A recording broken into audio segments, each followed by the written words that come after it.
You've been told your whole life to be agreeable and help everyone. It was a lie. That advice is exactly why people walk over you and ignore your needs. Being nice is a mask for weakness. Being good is a choice made from strength. Today, we're going to show you the 4 major differences you need to know. 1. A nice guy wants approval, but a good man has standards. Most nice guys are obsessed with being liked. They don't want anyone to be upset with them, so they agree with everything. They laugh at jokes they don't even find funny. They say yes when they really want to say no. Psychologically, this comes from a fear of rejection. They believe that if everyone likes them, life will be easier. But the opposite usually happens. People start seeing them as someone who stands for nothing. Because if you agree with everyone, nobody knows who you really are. A good man is different. He wants to be respected more than he wants to be liked. That doesn't mean he's rude. It means he's honest. If he disagrees, he says it respectfully. If something bothers him, he speaks up. And if someone doesn't like him because of that, he's okay with it. His self-worth doesn't depend on a nod or a smile from the room. 2. A nice guy can't say no, but a good man has boundaries. This is where many men get trapped. Someone asks for a favor, they say yes. Someone wants their time, they say yes. Someone crosses a line, they stay quiet.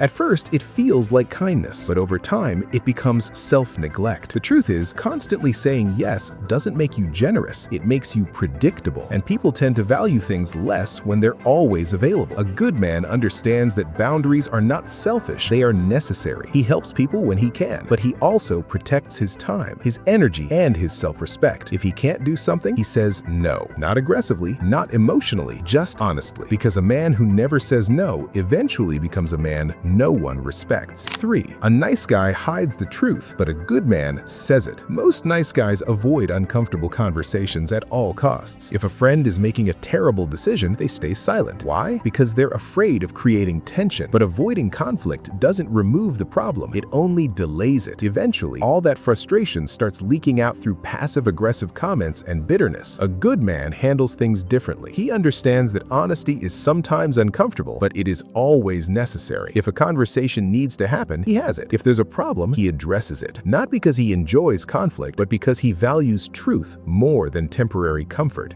4. A nice guy gives to get, but a good man gives because he wants to. This is probably the biggest difference of all. A nice guy often has invisible expectations. He gives favors, he gives attention, he helps everyone, but deep down he's hoping for something in return. Maybe appreciation, maybe loyalty. And when he doesn't get it, he becomes frustrated. He starts thinking, after everything I've done for them. A good man doesn't think like that. When he gives freely because it's the right thing to do, not because he's keeping score. And if someone takes advantage of him, he doesn't become resentful. He simply adjusts his boundaries and moves on. That is real strength. Doing good without needing a reward. Being a nice guy isn't the goal. Being a good man is. Stop begging for approval and start setting standards. Respect will take you much further in life than being liked ever will. If you're ready to master the psychology of power, subscribe to the channel. We will see you in the next one.